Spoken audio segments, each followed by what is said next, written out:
evening, everybody, and welcome back to another edition of the Inside Groove right here on Northwest Access TV. I'm your host, as usual, Nick Mumley. With me, Dustin Tanner. We are sunburnt. We are tired.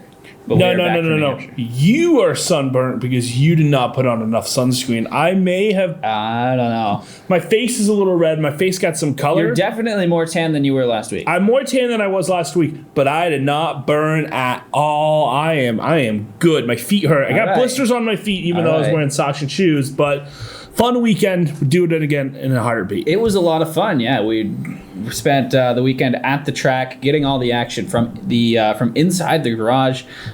Just a really cool experience. Got to meet a lot of cool people up close and personal with all the drivers, teams, pit crews, owners. Just truly an unforgettable weekend. And I want to give a shout out to our sponsors that made it possible for us to go on this trip. Lakewood Campground, Raised Dyes and Tubing. Without them, we wouldn't have been able to make this happen. And, I just really want to thank everybody who helped us out from those two companies, businesses that...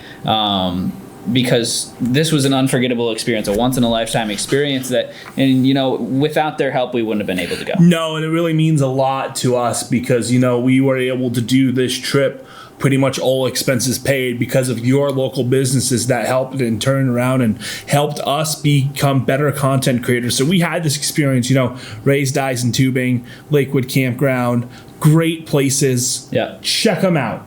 Yeah, thank you.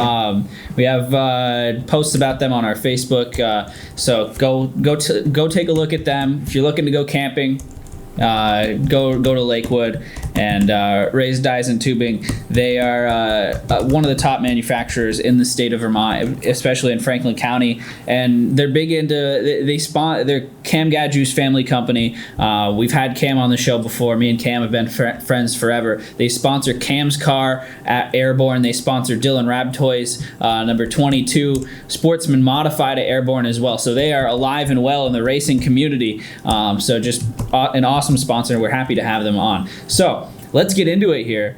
There was a lot of really good racing at New Hampshire. I think even better racing than we expected this weekend. Yeah, we kind of went into the weekend, and it was one of the hottest New Hampshire races ever. And you didn't really know what to expect going into the weekend, but I think we had every single race had its highlights. Every single race had something that made it a good race. I think one of the best New Hampshire weekends in a while. I think from top to bottom, full dinner, one of the best New Hampshire weekends we've had in a while. Yeah, for sure. And not to be swept under the rug here at all. If we hadn't have just been at New Hampshire all weekend, this would be the top story on our show. But Christopher Bell was at Thunder Road on Thursday night. One of the rising stars in the Xfinity Series, won his 5th race of the year in the Xfinity Series on Saturday.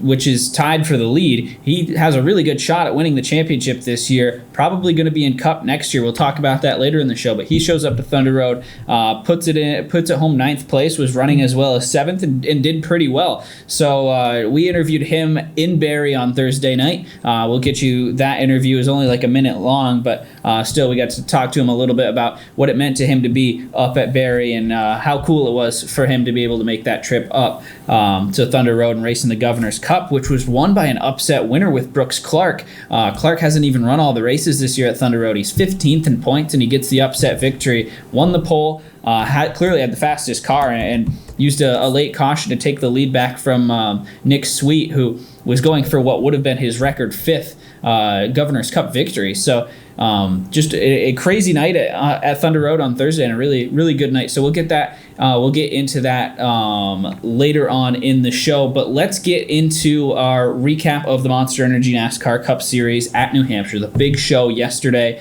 and the scorching heat at New Hampshire. The Cup Series recap before we get into it, presented by Handy GMC Buick Cadillac in St. Albans, Vermont. For 3 generations, they've been the #1 GM dealer in the North Country. Visit them online at handygmc.com or at their Exit 20 location in St. Albans. So, Kevin Harvick gets the first win of the year for himself and Stewart-Haas Racing after just a really crazy last lap battle with Denny Hamlin. how big of a win is this for Stuart Haas? Well, I think it's a massive win for that team because, they've been close, and they just haven't been able to pull it off. They've beaten themselves a couple of times, and Kevin Harvick talked about it in the post-race press conference that we sat into. We didn't have time to cut up the audio. We will get that audio to you next week. He talked about how, some of it's self-made adversity, some of it, steering box at Pocono, right, and just dumb mistakes. And he finally gets that win. And you could just tell, we were in victory lane. We were on pit road in his pit box when it happened. And just the look on those guys' faces, it just was relief. Like, you could just see the weight lifted off their shoulders in that point, because it was at the point where, they came into that weekend. They weren't really fast most of the weekend either. They qualified outside the top 10. And even though Kevin Harvick is one of the most dominant guys at New Hampshire Motor Speedway ever, we were not talking about him until that last stage. So to see them get that win is huge. Yeah, I agree with you. They were... they really needed this win. This whole team did. It's been a down year for them after Greg Zipadelli talked about this. The vice president of competition at Stuart Haas in that post-race press conference, he said, listen, last year we had a Cinderella season. Eric Almirola exceeded expectations. So did Clint Boyer. You could even say Kurt Busch exceeded expectations last season as well. To have 4 of their drivers in the final 8 of the season, that's a big deal. And this year they haven't had that same success. Kevin Harvick has not. He's taken a step back. He's been good in points. He's been getting the finishes, but he hasn't gotten the win. Eric Almirola hasn't taken that step forward we expected out of him. Clint Boyer, you could say, has taken a step back. Daniel Suarez, they lost Kurt Busch, obviously. Daniel Suarez has been struggling a little bit. He's having a career season, but Daniel Suarez is, for a Stuart Haas car, has been one of the slower top, 3 out of the top 3 teams. Suarez has been one of the worst drivers for those top 3 teams. And to be fair to Suarez, he's still only 17 points out of the cut line. Still, we are talking about how Stuart Haas has been below expectations, but 3 of the 4 drivers are in the playoffs at this point. So, right, it's one of those things where Stuart Haas has been fast. It's just they haven't had the wins to prove it so far.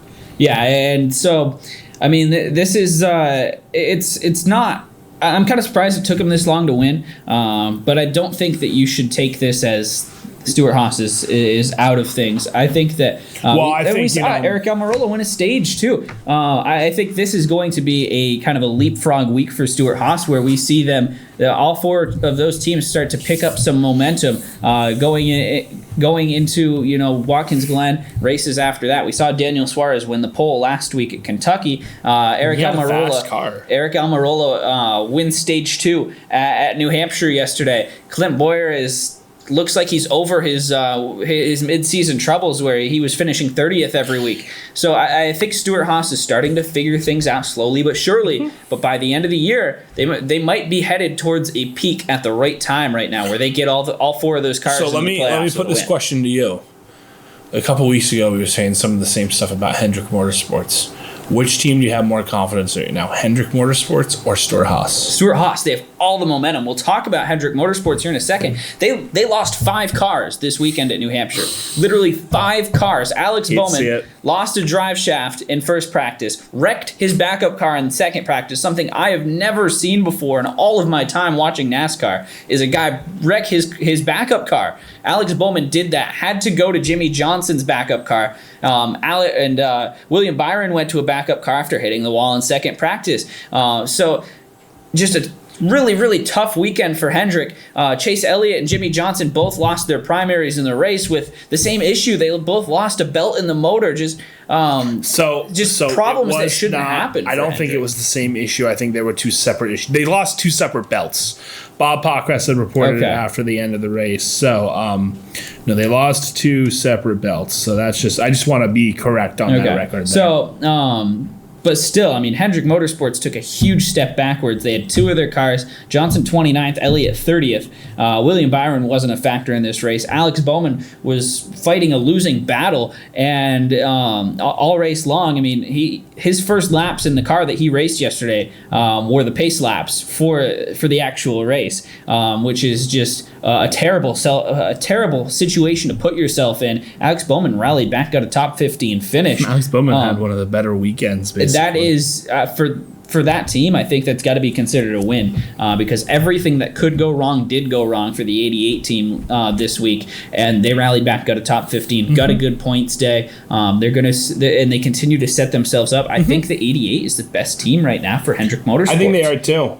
But to get back to your question, I don't think there's any doubt.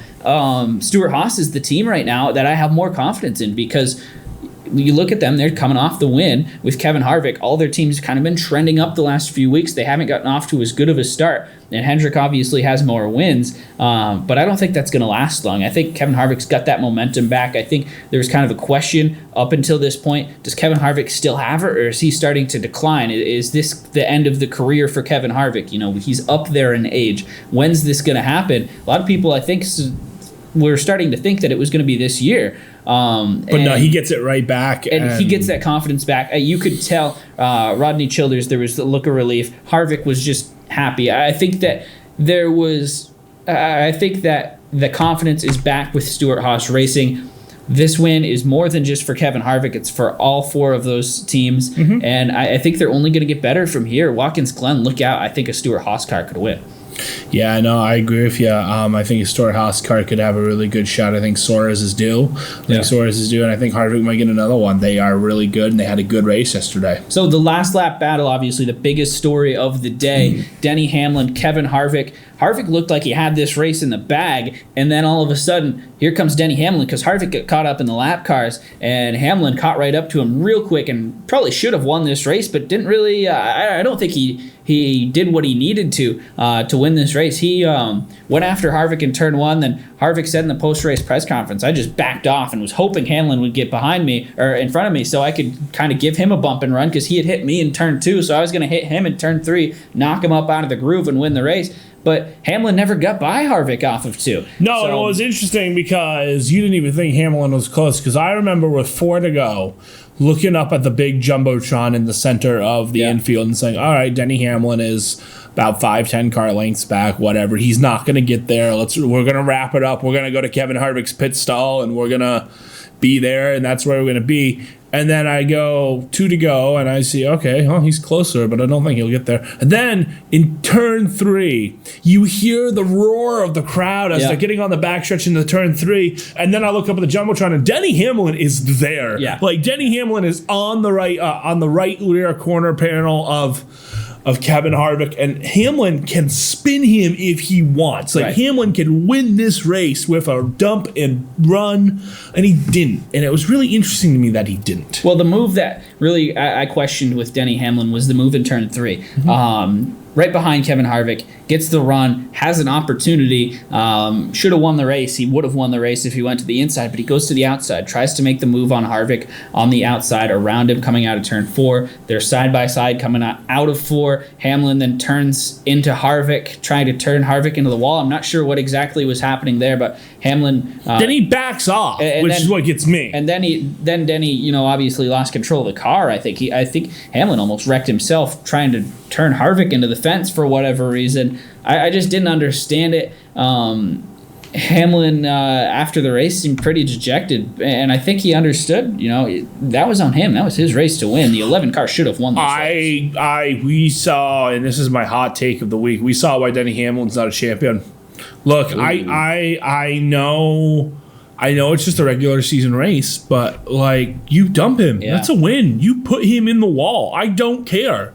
The reason why Joey Logano has a title and you don't have a title, Denny, is because Joey Logano, when the chips were on the line, he put Truex into the wall. Yeah. The reason, guys have titles, the reason why Dale Earnhardt has the reputation that he has is because, in Bristol against Terry Labonte, he put him in the wall. You do that. And it's at the same time, I don't even think it's that, though, because Hamlin did make contact with Harvick. Hamlin initiated two I'm not even talking about that. I'm talking about going into corner 3 where Hamlin goes high. You go low. You put him. I do not care. Put him. Hamlin bumped him out going into 1, pushed him up the racetrack, got to the inside. Hamlin had the lead for a second, then Harvick got the run off of 2. I think what Hamlin was thinking was going to happen was Harvick got the run off of 2 and took the lead down the backstretch. So Hamlin was assuming I go to the outside here that I can get the same kind of thing off of 4, but it didn't work because Hamlin didn't get the run because he turned to the left and tried to take out Harvick. I think if Hamlin just stays in the gas off of 4, he gets the better run. The outside gets the better run every single time. 300 out of 300 times off of turn 4, the car on the outside is going to get the better run. That's just how racing works. It's always been that way. Hamlin, for whatever reason, instead of taking the run, tried to take Harvick out. And I think if Hamlin runs clean through 3 and 4, he wins the race. Then he tried to take Harvick out, and then he backed off when he didn't complete taking him out, which is what gets me, is that, look, if you're going to go full send and take him out. Don't put your foot off the gas at that moment. Hamlin may have lost control of his car, but where was Hamlin's car going to go? He was in the wall. He wasn't going to go anywhere. He would have probably gotten control of his car if he dumped Harvick. And, they're talking about the strategy behind the corners and the PJ1 compound that they put down, and it's one of those things where we saw it last year. Kevin Harvick just moved Kyle Busch out of the way. Yeah. Kevin Harvick said in the post-race press conference that he would do the same thing if he was in that position, where he would just move Denny out of the way. And Denny's aversion to moving Harvick out of the way is why Kevin Harvick's a champion, Kyle Busch is a champion, Joey Logano's a champion. You know who isn't a champion? Denny Hamlin. And he's come close. Hamlin has all the talent in the world. I don't think there's any debate there. He just didn't have that extra gear of aggressive. It takes aggression to win a championship. Everybody knows that. You look at every champion going back. There's I think Denny used to have that aggression, and I think he kind of got scared off by what happened to Chase Elliott. I think the 2017 incident where Hamlin just punted Chase Elliott out of the way kind of played into it here because he got such a backlash out of that because it was Chase Elliott.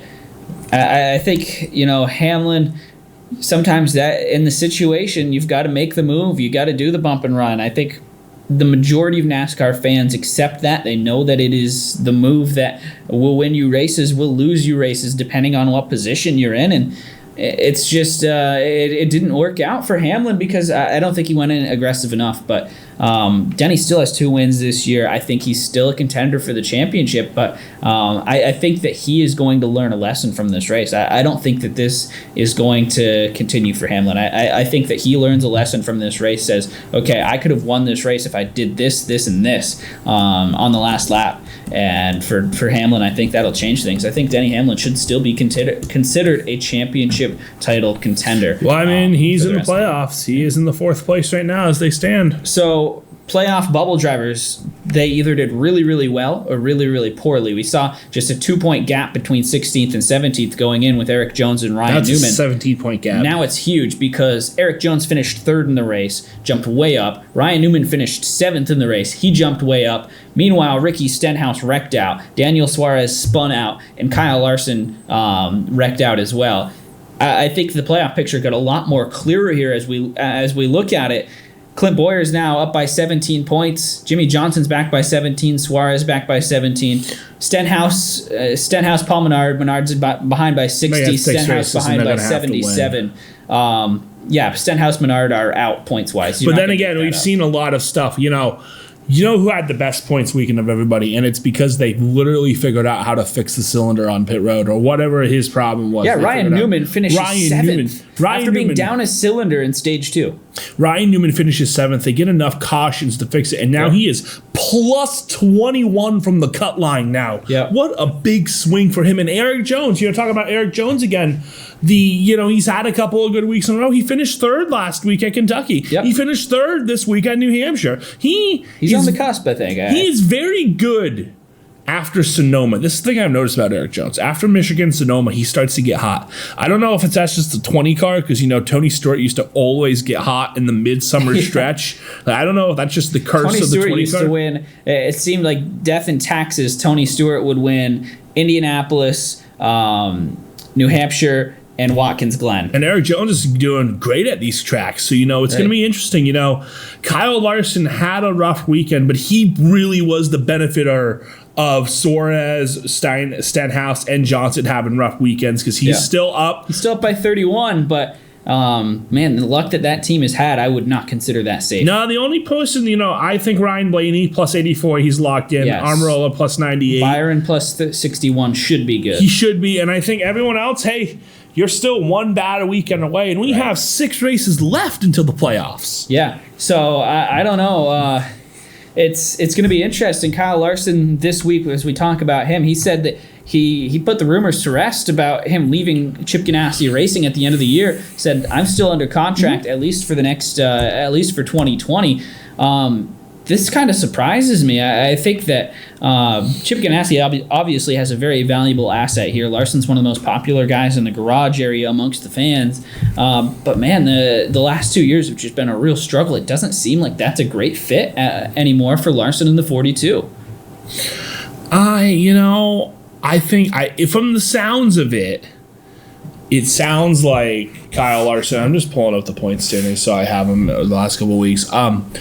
It sounds like Kyle Larson had an option on his deal. Because it sounded like he was a free agent at the end of this year, and then it sounds like sounds like Chip Ganassi had a 1 year option on that deal, and they picked it up, and all sides picked that option up. So, I don't know. I don't know what Chip Ganassi does here, because it's obviously not the cars. Right. Larson Kurt Busch just won last week. Kurt Busch just won last week. Both cars were fast this week. Right. Larson just he had that mistake where he just went full send into the corner and just spun himself out against Bowman. Larson wrecked 2 cars this week. Larson wrecked 2 cars this week, and it's just, you got to start thinking. It's a mental thing. You got to start thinking it. Yeah, and I think we talked about this last week, or a couple weeks back. Chicagoland, mental thing. He passed Alex Bowman. He had that race won. He let Alex Bowman come back and chase him back down for the win. So things just aren't going well for Kyle Larson. I think the best now. thing for Kyle Larson will be just to have the playoffs start. Because Right. once he sneaks into the playoffs, I think it'll be a little less pressure. I think that there's still I think that we can't say Kyle Larson's in the playoffs right now. 31 points above. He's had a ton of DNFs this season. Hasn't run consistently. We've talked about it's a mental deal for him. Man, I think that the pressure might start to get to him over the next couple of weeks as we get closer and closer to that final race of the regular season at Indianapolis. I don't think. Well, as they stand now, I believe they seed them based off playoff points going in. So as they stand now, Larson would go from 13th to 10th if they start today. So he would be able to. He might be able to sneak past that first round again, and I think that's where the mental thing will subside a little bit. If he can just get into the playoffs and get past that first round, he'll get some of that confidence back. He's been good this year. It's just inconsistency, and he's a young driver still. So Matt Dibenedetto was another big story at New Hampshire. He finishes 5th place after starting in 7th, but practice did not go well final practice did not go well for the 95 team at all. He blew not 1 left rear tire, but 2, caused a lot of damage to the left rear fender of that car, but he rallied back. Dibenedetto's been running really fast. He has been, and with Larson being off the market for free agency, I think now Christopher Bell becomes the big name. We've talked about this. This is a tough he's decision off the for market Bob Levine. technically. He is. This is a tough decision for Bob Levine, because does he go to Christopher Bell, which is the rumor, or does he stay with Matt Dibenedetto? This is starting to become a pretty big deal, because Dibenedetto's run top. Look at his last 5 races, for example. 4 straight top for 20s, Matt Dibenedetto. 3 top 10s. 4th, 27th, 8th, 16th, 5th. 3 top 10s. Yep. And a 16th. And the 27th obviously didn't really go his way, but still. Dibenedetto is one of the best drivers in the garage right now. It's a tough decision for Bob Levine. It's one of those things where, do you value the consistency that you have, or do you value the stick and carrot that is the Toyota Racing Development relationship? You know what? I think they're going to try to find some sponsorship and get a second car. I think the rumors are starting to swing back around to the, Matt was very accessible to fans this weekend. He was talking. He went on Reddit after and, mentioned how he loves being at LFR and he hopes that they pick up the option, but they haven't talked about it yet. And Matt is here to race him, but he's performing under pressure. And now Matt Dibenedetto now has had some good finishes where it's like, hey, if you put him in a good car, he's doing all right. So now he's a hot free agent. Now that Larson is off the market, I think Matt becomes one of the hotter free agent names out there. So, it's one of those things where I'd try to lock him down. I would lock him down and I would say, look, Toyota, you're going to pay for a second car if you want a second car. Ream's got the money. It's not like Joe Gibbs can't find sponsorship for this car. Right. It's not like Joe Gibbs can't find a second sponsorship. They were able to do it a couple years ago with Eric Jones. I think they should be able to do it again. Call up all your sponsors. Call up Ream. Call up Black & Decker. Call up Interstate Batteries. Call up all these people and say, hey, we have 36 races of primary to fill on Bell's machine, and then figure it out as you go through the year, right? That's going to be one of those things where eventually one of these guys is going to retire in the Joe Gibbs camp. Denny will probably be the first one to go. But, Martin Truex Jr. only has 2 years on his deal. So, that'll be a thing. I think they'll keep him around, though. I think they'll keep him around. But, one of the things that they were said going earlier in the year was that, hey, what if Truex Jr. fails to live up to expectations? What if they just bought out? But he's already met the expectations. I know, but, it's one of those things where Matt Kenseth was doing fine too, and they booted him right out. Matt Kenseth still he's just won a race a couple weeks ago in a late model. Matt Kenseth still had it. They booted him out. Kenseth was older though. I think Truex is still very much in his prime. I think right now though, if things stay the way they are, we haven't talked about this in a couple of weeks, or in probably a couple months actually. Christopher Bell, he could go elsewhere. He can't go elsewhere next year because he's tied to Xfinity. He signed his contract for next year. Okay. So he can't go anywhere right now.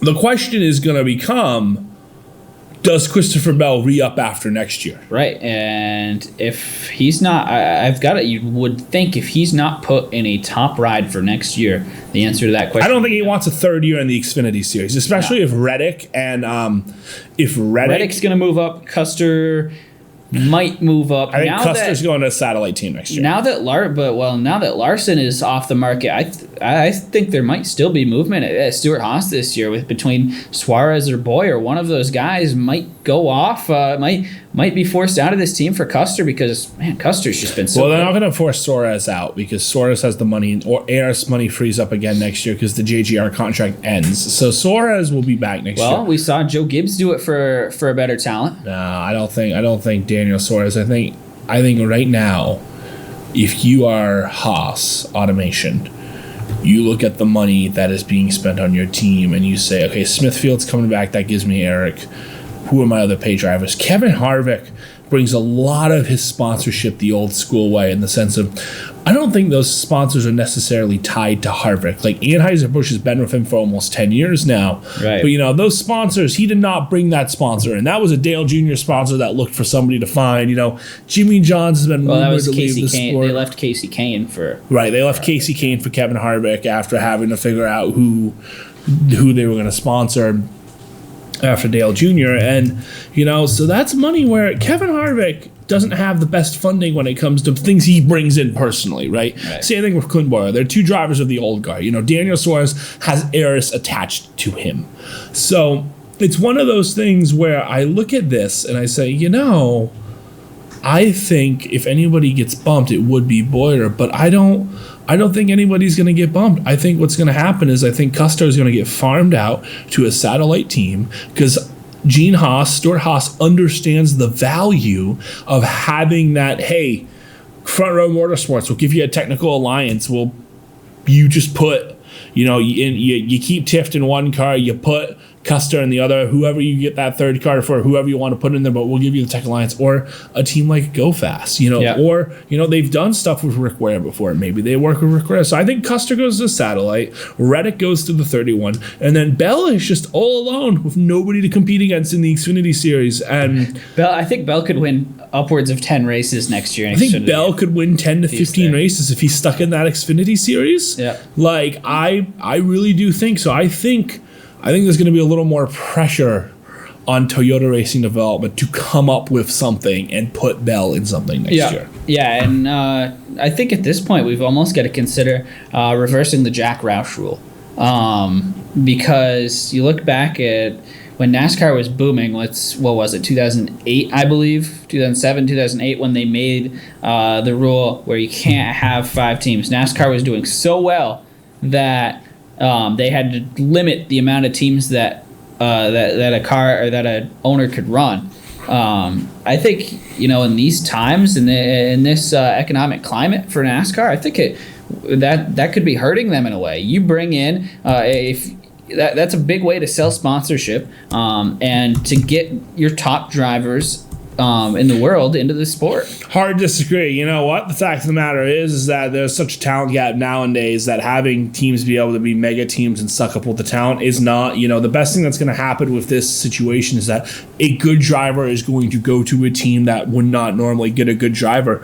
I agree with the Jack Roush rule. I think there should be a cap of 4 teams. I think we need to bring spending in line. I think when you have a 5th car, that lets you have more spending, right? Look at the Xfinity Series garage. Look at those pit boxes compared to the Joe Gibbs pit boxes. That's not fair. Look at the Cup garage. Look at the Cup cars. Look at the Rick Ware pit box compared to the Joe Gibbs 20 pit box. I think that there should be parity, but there should be parity. But by saying, we're going to let 5 own, if you want to have a 5th car, you're going to have a 5th car. That reduces your chances for parity because now these guys can just put a bunch of money into that and put a bunch of R&D in that, and then continue to grow. Bob Pockrass had a very interesting take on this about a year ago, and he said he thinks it should be 2 cars per team.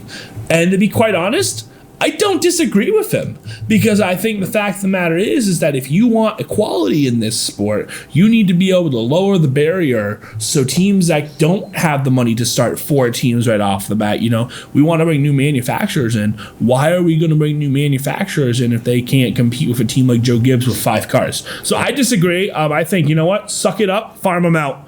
Start farm teams. Farm teams are better for the sport.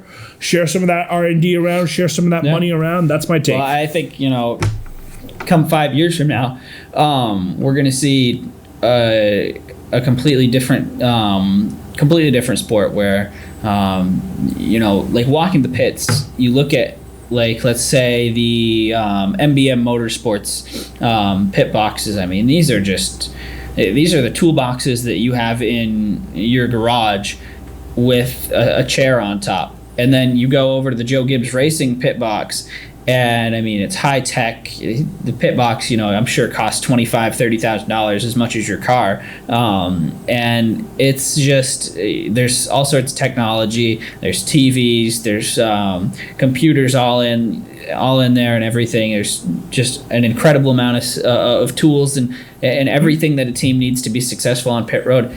That's just not fair. I mean, it's putting, let's say the NHL lets the Boston Bruins out. The Bruins get to use all the newest equipment from Bauer, and the Florida Panthers have to go out there and equipment from Jofa from the 1985. I mean, it's not fair, and everybody's got to be given the same chance to win, I think, and that's what NASCAR needs to work towards if they want to be successful. Is let's find a way to get the playing field equal. Give all these teams the same opportunities. Let's give the drivers the chance to be the best. Let's showcase the drivers here. Let's have all the cars, all the teams. Let's have them be as close as possible, and just say, let's put it up to the athletes. How does the pit crew perform on pit road? How does the driver run the race? That's what should matter in NASCAR, not how much money you're spending on your team.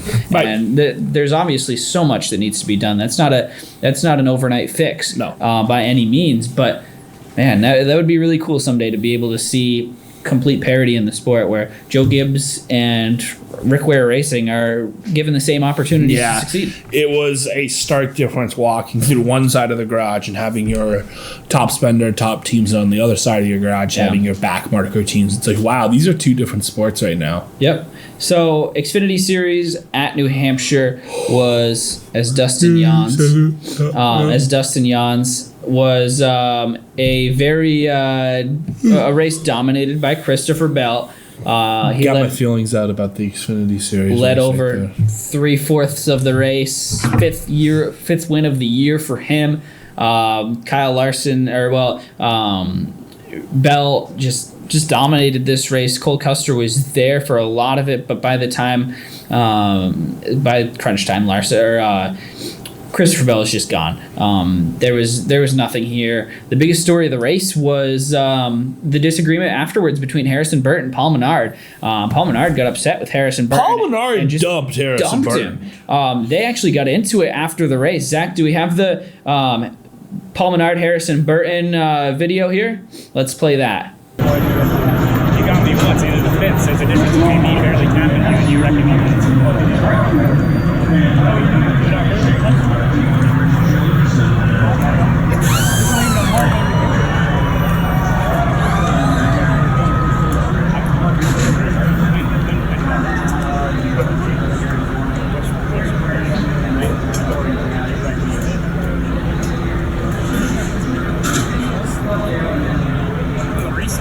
Dude, I'm on the whip. I'm there, and you came down. I'm on the apron. I'm on the apron. And you come down across my desk. And you get mad about that? Just watch the film, man. All right. Yeah, thanks. So obviously a disagreement there. You could hear Harrison Burton's side of the story pretty clearly. I mean, he was like, dude, I ran into you because you cut down on me, and then he just dumped him. Paul Menard was kind of just like, I thought it was humorous how Paul Menard handled the whole thing. Harrison Burton came up to him all upset, like, you dumped me. Paul Menard's just like, yep. But I thought that was kind of funny. I think, but Harrison Burton's got a gripe here, and I really. I like Harrison Burton. We've given him a tough time for his struggles in the Truck Series this year, and he's going to miss the playoffs in the Truck Series unless he pulls a win out of his hat in the next 4 races. But he ran really well in this race. He was up there with the big boys of the Xfinity Series. I am surprised because and he held his own, and I'm happy that he held his own against a Cup Series veteran in Paul Menard. I'm surprised because one second. I have to get milk. I was just told I have to get milk. Interrupting announcement. I have to get milk. Okay. So get milk. Get milk. So anyway, Harrison Burton has surprisingly ran pretty well in the Xfinity Series in the few starts he's run better in the Xfinity Series than he has in the trucks, which is really interesting. Very weird, but I think that might just buy his way into an Xfinity ride next year. I don't know if it'll buy his way. I think it'll talent his way. I think he's still talented. I don't know. I think something's going on in the KBM. Those trunks are a little funky. I don't know. I'm not sure what's going on there. I think there's a solid chance they shut down at the end of the year. You think? Yeah. No. They're going to miss the playoffs. Kyle Busch, I think, is getting to the age where, it's cool that he gets the money, but he can't be making money off anything. You can't imagine that any team in the Truck Series right now is making any money. I think he makes money because he's a Toyota development pipeline. Where is Haley Deegan going to drive next year, Nick? Right. She's going to drive a Toyota Racing Development. It's one of those things where I think Harrison has been pretty decent, but I don't like the idea of, I don't know, Paul Menard going down to the lowest series and dumping a dude, push him out of the track. Don't dump him, though. Yeah. Don't ruin his day. And that's we have these gripes about Kyle Busch all the time. I hear it all the time. Kyle Busch shouldn't be running in Xfinity. Kyle Busch shouldn't be running in trucks. Paul Menard has 1 win in 10 years. Why are you running Xfinity? We see Kyle. Well, I think he might need a few Xfinity races the way his Cup career's panned out. But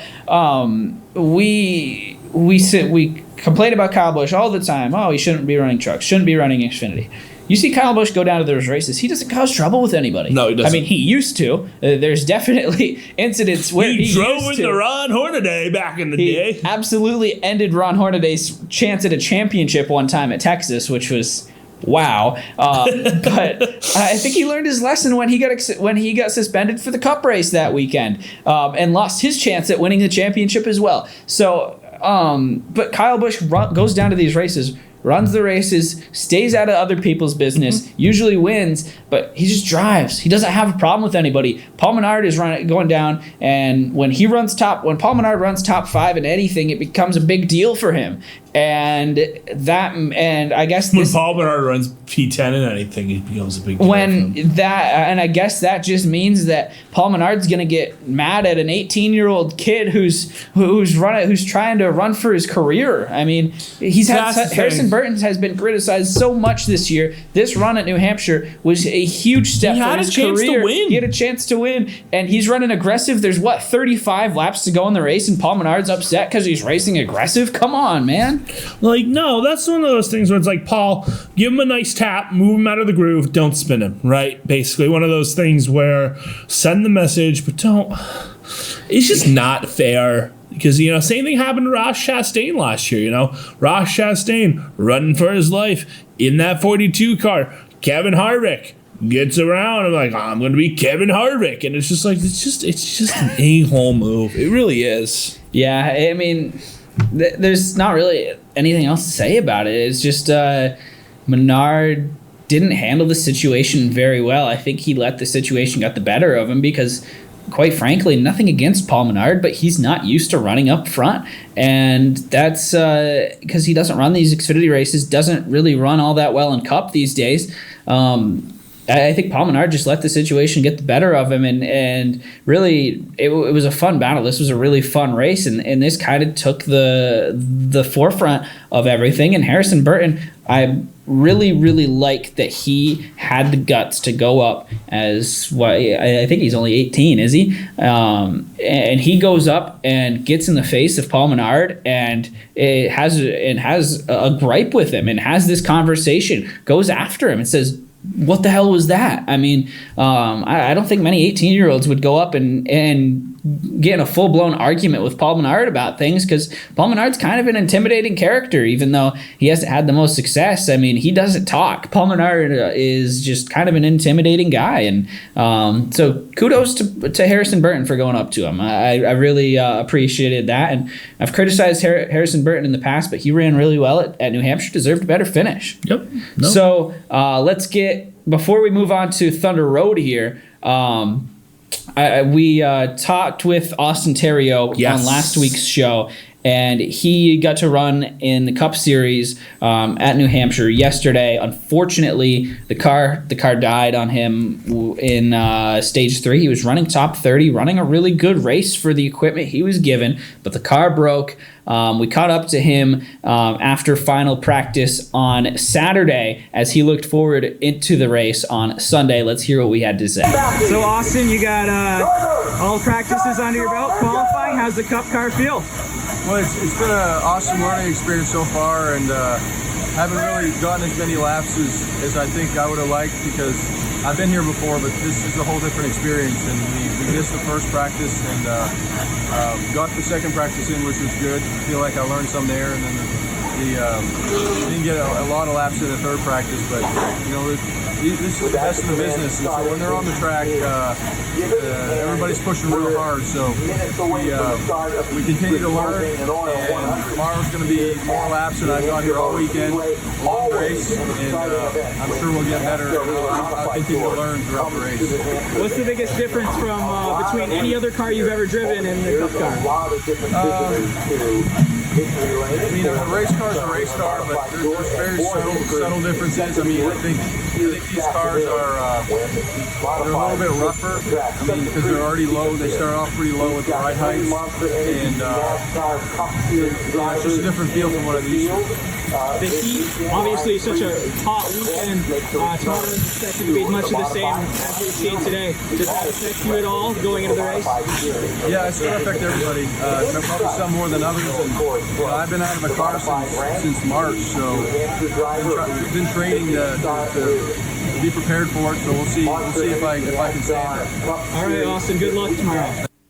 So it was really cool to catch up with Austin at the track there. It was a really awesome story to even have him and Andy Seiss racing at New Hampshire, making their debut. And a shout out to Rick Ware Racing for making that happen as well, because not a lot of teams these days would do that. Hey, Rick Ware, he understands the value of the hometown guy, and I think it was, you see reading some of the write-ups, Jeff Gluck from The Athletic wrote about how Andy Seiss, the local guys, how it's important to get those local guys here, and how, even though Austin Therio and Andy, it was Andy Seuss, right? Andy Seiss. Yep. Andy Seiss. Even though Seiss and Therio were in their first Cup start, you had people lining up to sign autographs with them. It was one of those things where those were two of the biggest cheers we heard, Of the 37 drivers there, Therio and Seiss had probably the top 10 of cheers. Oh, and these are guys who are never going to race again in this series. Austin will, but Seiss is going to go back to short tracks, and it's really cool. I like it. I love the local taste. It was funny because we were standing next to the stage for driver intros,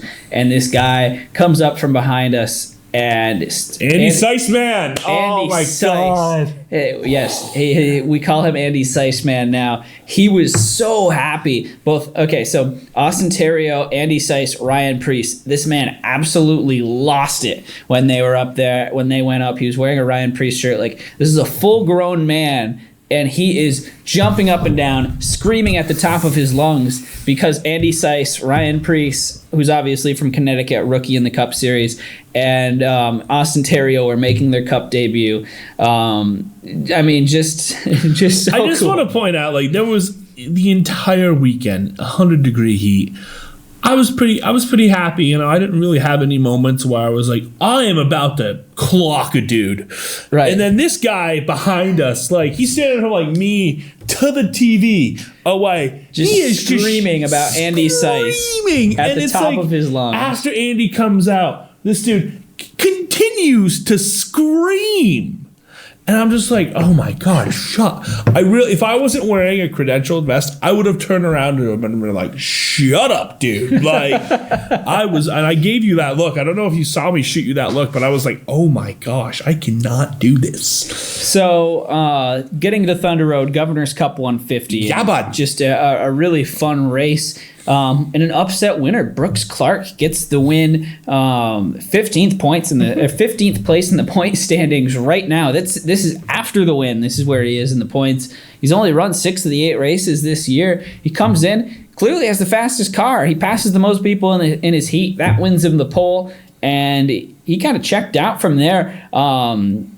Nick Sweet came out and ran really well in this race too. Nick Sweet started, I believe, in 11th spot, came all the way to the front, led a lot of laps in this one. The only 2 leaders of this race were Brooks Clark, Nick Sweet, 2 guys we didn't really expect to run all that well. But they both had the best 2 cars here. Sweet was going to win this race. With about 7 laps to go, Jason Corliss had a problem. The car shut off. Yeah, I know. It just died. It just died on the track, so they had to call the caution. Sweet had checked out. Sweet had a lead of about 1.5 seconds on Brooks Clark, but Clark had the short run car. Sweet's car came along, and he used the outside lane all night long, and it was working for him. Brooks Clark had the better short run car, was getting the good run to begin each run, and this is what worked out for him because Sweet had to start on the inside. So Clark was able to get going and use that short run speed to make the pass with about 3 laps to go and clear him. And it was a big, easy win for Brooks Clark. He talked to post-race. It was the biggest win of his career, just a special moment for the 68 team, and just an upset victory. Meanwhile, guys like Scott Dragon, we talked about it. He was their favorite to win the race going in. He won 2 of the last 3 Governor's Cup 150 at all. Well, the problem with Scott was that he started on the outside in the heat, and it took a while on Thursday night for the outside lane to come in. It took long and I don't know if it was because of the heat or what was causing it. I'm not sure what happened, but the outside lane in the first row just did not work. Scott Dragon dropped right back off the start. Had to go to the consolation round. Didn't really make any noise in that race either. Started 17th in the race, right next to Christopher Bell, who we'll get to in a second. And just never really made it to the front. He got up to, I believe, 11th place, but then there was a crash in front of him, and one of the cars that was spinning just took out the right side of the 16 car and ended the day for Scott Dragon. That car was destroyed, and just a disappointing run. He never cracked the top 10 at all in this race, and that was very surprising. That was very shocking for me. I thought he would, and he just didn't. And it was one of those things where you kept saying, okay, when is Scott Dragon going to figure it out? When is Scott Dragon going to figure it out? And I was just like, nope, he's not going to figure it out tonight. And Dragon had gotten right up with Trampus Demers in the point standings. Demers, Blake, and Corliss were all right there for the points. They were going to be. It looked like it was going to be a 4-man battle. Dragon was up to, I believe, 3rd in the point standings, and this DNF cost him. He's now 40 points out of first place and 4th place. Similar situation where he was 2 weeks ago before he had that win. He won. I mean, he has. You look at the standings for Thunder Road right now. Scott Dragon has 3 wins. But he's 4th place in the standings, 40 points behind Trampus Demers, who has just 1 win. And so it's Demers proving has been more consistent Demers has been more consistent, and that was the story of the night for this race. Demers ran top 5 all night long, didn't fall out of the top 5, but never led. It was, he had a car that was just good enough. Interesting fact, he was the only team at the race. They brought a backup car for that race as well. So Demers is, putting a ton of money into this program. They want to be successful. He's been eluded so many times by that King of the Road title. It's starting to look, I don't want to jinx anything, knock on wood, but it's looking like Trampus Demers, this might be his year to win it as we head into the mid-season championships this week. Double points week, but Trampus Demers has a 27-point lead on everybody. If he continues to stay consistent, if he gets another top 5, we could be looking at this being a 30 to 40 point margin in between first and second, depending on how things go for second, third, fourth, and fifth. And that's very hard to make up. It's going to be very interesting. Mid-season championship, it's going to be lit. Yes, it will, in fact. And that leads us to Pocono, because guess what type of paint scheme this week's winner is running at Pocono? Is he running the millennial scheme? He's running again? a Gen X. So entry lists, they normally come out on Tuesday. They came out today. Kevin Harvick's sponsor is a Busch Gen X car. So we might. So is that to satisfy the? We might be getting a lit paint scheme. We don't know. We will figure it out. Interesting. I'm excited for that one to come out. So stay tuned with us for that. So. Fantasy picks, we decided to do double points. And Nick regrets it. Nick regrets it because... you know who picked the winner? This guy. You know who picked 4th place? This guy. You know second who picked place too, 3rd place? This guy. You know who had... I wiped the floor with you this week, young man. Mike. You did. You had 1st, 2nd, and 4th. Yeah. I would have been up there, but... Wait, who was second? Second place... You had second. I had 1st, 3rd, and 4th. Was... no, because Hamlin was second. Oh, did he? You had Harvick, who was 1st, then Kyle Larson, who crashed. You had Denny Hamlin, who finished 2nd. Kurt Busch was 18th. Ryan Newman was 7th. I was looking at That was a solid pick by Ryan Newman for you. I felt good about Newman. Yeah, too. And then Ryan Blaney was 4th. Yeah. So I had Kyle Busch, who... probably had the fastest car in this race, but just ran himself into trouble late in the race. Martin Truex Jr., who I thought for sure was going to win this race, but finished top 5 at New Hampshire without winning once again. Joey Logano was not a factor we thought he would be. He never really turned it on. Eric Almirola won stage 2, but couldn't get it figured out. Stage 3 really fell off in that 3rd stage. Then Jimmy Johnson and Chase Elliott both had mechanical issues. That's what killed me. They combined for a total of 60 points for me. I would have won. I would have beaten you if I'd picked anybody else other than Jimmy Johnson and Chase Elliott. But, oh well. I'm now 133 points behind. Before we get to our fantasy picks for Pocono, We'd like to present them to you by Diverge Beef, Sheldon, Vermont. High quality local grass-fed beef products at an affordable price. Still waiting for that steak. Visit them on Facebook. Give them a call at 802-782-2281. So, fantasy picks. Who goes first this week? Do I go first? Well, I went first for New Hampshire, so that I get to go first this week? You go first. Yeah, you know who I'm taking? Pocono. Do I even have to say it? Are you taking the Lit AF paint scheme? No, I'm taking the dude who's won 3 of the last 4 races here. It's going to be Kyle Busch, my first pick. So Dustin takes Kyle Busch. I am going to continue my run of taking Joey Logano. I take him every week. He is my first pick. My second pick is going to be the Lit AF paint scheme of Kevin Harvick. My second pick is going to be the guy who finished 3rd here last year, and then he finished 5th the year before. Oh, I forgot there was no 3rd this year. I forget this is the second Pocono race. Dustin is confusing everyone. Dustin has used confusion. It's very effective. Eric Jones. Eric Jones has been good. Back-to-back third-place finishes. Back-to-back third-place finishes. And then another guy I'm going to take because he had back-to-back decent finishes here. He was 2nd last year in the race. He was 8th this year in the race. I'm going to take Daniel Suarez. Yeah, Daniel Suarez is a good pick. My winners. I'm giving you winners, baby. Straight winners. Dustin has pretty much already beat me in this competition. So hey, I can have a couple. I could start picking Rick Ware cars. I'm going to go... I could pick Layden Castle. Martin Truex Jr. is going to be my pick. Obviously got that big breakthrough win for Furniture Row back in 2015 at Pocono. He's always been a factor here. My next pick is... Man, I want to pick Chase Elliott here, but I can't because he's just had such a string of bad luck. I will take Denny Hamlin. I think Hamlin is... Like Kurt Busch was at Kentucky last week. He feels like I think he's going to feel like he was robbed of a win. He robbed himself of a win, obviously, but I think he's going to feel, I was robbed of a win last week. Denny Hamlin's going to come out fighting. And remember, 2006, he swept Pocono his rookie season. And with that, I'm going to take myself a nice ice-cold Brad Keselowski. That's my pick. Okay. Brad Keselowski's my pick there. And I'm really just reading the top 10 off this last list. I'm going to take Ryan Blaney. I like Ryan Blaney. Okay, Ryan Blaney.